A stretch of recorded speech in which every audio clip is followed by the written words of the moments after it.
Bonjour et bienvenue sur la quatrième partie des probabilités. Nous allons maintenant s'intéresser à la probabilité qu'au moins un des deux événements se produise.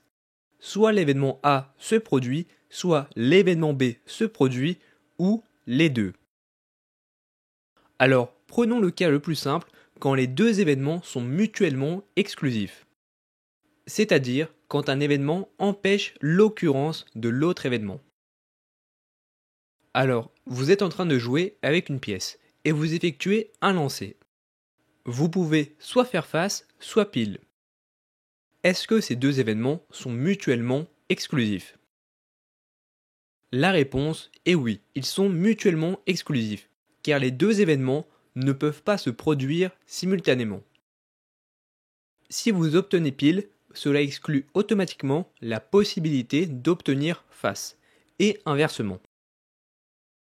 Dans ce cas, pour déterminer la probabilité qu'au moins un des deux événements se produise, nous allons additionner les deux événements. Si l'événement A et l'événement B sont mutuellement exclusifs, alors la probabilité qu'au moins un des deux événements se produise est égale à P de A union B égale à P de A plus P de B. Si on reprend l'exemple avec le lancer de pièces, quelle est la probabilité de faire pile ou face? Ces deux événements sont mutuellement exclusifs, donc je peux écrire P de A union B est égal à P de A plus P de B. Le signe union signifie ou la probabilité que l'événement A se produit ou que l'événement B se produit. Donc on fait 1 demi plus 1 demi, ce qui nous fait 2 sur 2. La probabilité de faire pile ou face est de 100%. Alors, prenons un autre exemple. Une personne lance 2 dés. Vrai ou faux, la probabilité d'avoir au moins un 1 est de 1 sixième plus 1 sixième, soit 2 sixièmes. Alors, la réponse est faux. Les deux événements ne sont pas mutuellement exclusifs. Le fait d'avoir un 1 lors du premier dé ne m'empêche pas d'avoir un second 1 lors du deuxième dé. Mais alors, comment faire si les deux événements ne sont pas mutuellement exclusifs? Pour calculer la probabilité de l'union de deux événements non mutuellement exclusifs, vous devez additionner les probabilités de chaque événement individuel, puis soustraire la probabilité de leurs intersections pour ne pas compter plusieurs fois l'intersection. Alors, pour faire plus simple, la formule est P de A union B est égal à P de A plus P de B moins P de A inter B. Si on reprend l'exemple avec les 2 dés, on note A l'événement d'obtenir un 1 lors du premier dé et B l'événement d'obtenir un 1 lors du deuxième dé. On fait P de A union B est égal à 1 sixième plus 1 sixième moins P de A inter B. P de A inter B est égal à P de A fois P de B sachant A, mais comme les deux événements sont indépendants, on peut écrire P de A fois P de B, ce qui nous fait 1 sixième fois 1 sixième, soit 1 sur 36. Donc, P de A union B est égal à 1 sixième plus 1 sixième moins 1 sur 36, ce qui nous fait 11 sur 36, soit 30,55%. La probabilité d'obtenir au moins un 1 avec 2 dés est de 30,55%.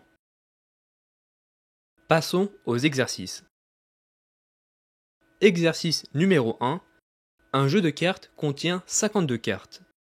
Vous tirez une carte au hasard et regardez sa couleur, cœur, carreau, trèfle ou pique. Quelle est la probabilité que la carte soit un carreau ou un pique?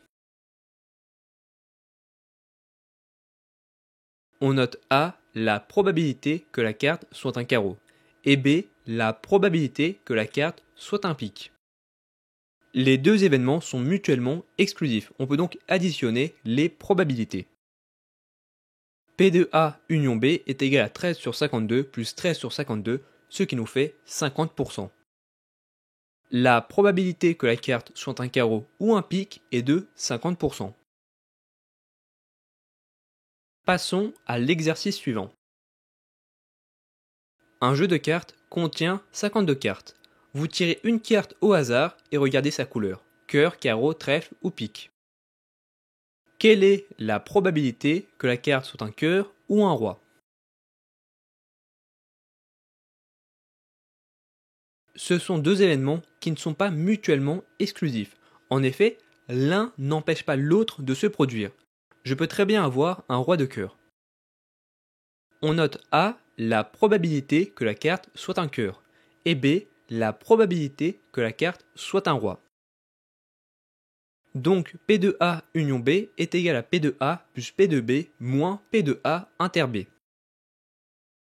Alors P de A est égal à 13 sur 52 et P de B est égal à 4 sur 52. P de A inter B est égal à P de A fois P de B sachant A. Ce qui nous fait 13 sur 52 fois 1 sur 13. Le résultat nous donne 1 sur 52. Donc P de A union B est égal à 13 sur 52 plus 4 sur 52 moins 1 sur 52, ce qui nous fait 16 sur 52, soit 30,7%. La probabilité que la carte soit un cœur ou un roi est de 30,7%. Exercice numéro 3. Un dé est lancé 6 fois. Quelle est la probabilité que lors du premier lancer, on obtienne un 1 ou que lors du dernier lancer, on obtienne un 1?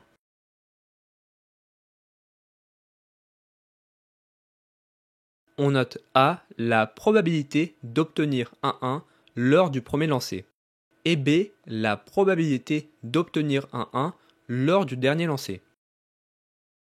Les deux événements ne sont pas mutuellement exclusifs. Donc P de A union B est égal à P de A plus P de B moins P de A inter B. Ce qui nous fait 1 sixième plus 1 sixième moins 1 sur 36. Le résultat est égal à 11 sur 36. La probabilité est de 30,55%. Exercice numéro 4. Vous travaillez pour une société de services financiers et vous êtes chargé de développer un modèle de détection de fraude dans les transactions par carte de crédit. Vous avez collecté des données sur les transactions précédentes et vous avez identifié les probabilités suivantes.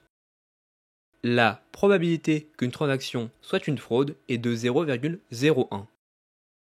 Si une transaction est une fraude, la probabilité que le modèle le détecte est de 0,95. Si une transaction n'est pas une fraude, la probabilité que le modèle le détecte par erreur est de 0,02. Quelle est la probabilité qu'une transaction soit une fraude et que le modèle le détecte? Alors, commencez toujours par organiser vos données dans un tableau. 1% des transactions sont frauduleuses, c'est-à-dire que 99% des transactions ne le sont pas. Parmi les transactions frauduleuses, le modèle en détecte 95%. Donc, le modèle ne détecte pas 5% des transactions frauduleuses. Parmi les transactions non frauduleuses, le modèle en détecte 2% de frauduleuses.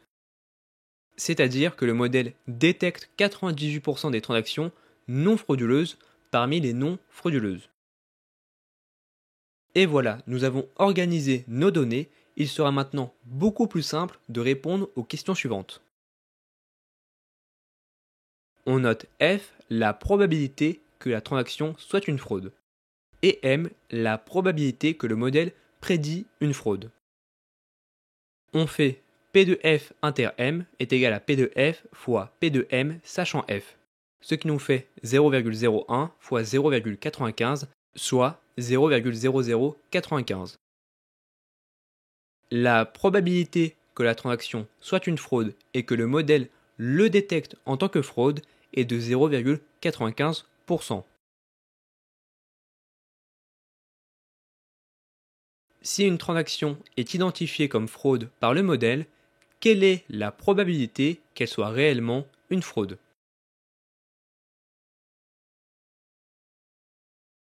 Alors on cherche P de F sachant M. Alors si on développe, ça fait P de F fois P de M sachant F, le tout divisé par P de M. Alors il y a deux façons de trouver P de M, si la transaction est frauduleuse ou non frauduleuse. Donc P de M est égal à P de F inter M plus P de F bar inter M. Si on développe, ça fait P de F fois P de M sachant F plus P de F bar fois P de M sachant F bar. Ce qui nous fait 0,0293. La probabilité que le modèle détecte une transaction comme frauduleuse est de 2,93%. Alors P de F sachant M est égal à 0,0095, le tout divisé par 0,0293, soit 0,32. La probabilité que la transaction soit une fraude, sachant que le modèle le détecte comme frauduleuse, est de 32%, ce qui est très faible. Les événements modèle prédit fraude et transaction frauduleuse sont-ils indépendants ou dépendants? Alors, on souhaite vérifier l'égalité suivante. P de M sachant F est égal à P de M. Alors, on connaît déjà P de M sachant F qui est égal à 0,95. Et P de M est égal à 0,0293. Donc, l'égalité n'est pas vérifiée, les deux événements sont dépendants. Passons à la dernière question. Si une transaction a été détectée comme non frauduleuse par le modèle, quelle est la probabilité qu'elle soit réellement non frauduleuse? Alors ici, on cherche P de F bar sachant M bar. Alors si on développe, ça fait P de F bar fois P de M bar sachant F bar, le tout divisé par P de M bar. Pour calculer P de M bar, nous pouvons utiliser la probabilité complémentaire. P de M bar est égal à 1 moins P de M, ce qui nous fait 1 moins 0,0293, soit 0,97. La probabilité qu'une transaction soit considérée comme non frauduleuse par le modèle est de 97,07%. Alors, P de F bar sachant M bar est égal à 0,99 fois 0,98, le tout divisé par 0,97. Ce qui nous fait 0,999. La probabilité que la transaction ne soit pas frauduleuse, sachant qu'elle n'a pas été identifiée comme frauduleuse par le modèle, est de 99,9%. Si vous avez du mal avec le dernier exercice, n'hésitez pas à utiliser des valeurs concrètes. Félicitations, vous venez de terminer le dernier exercice.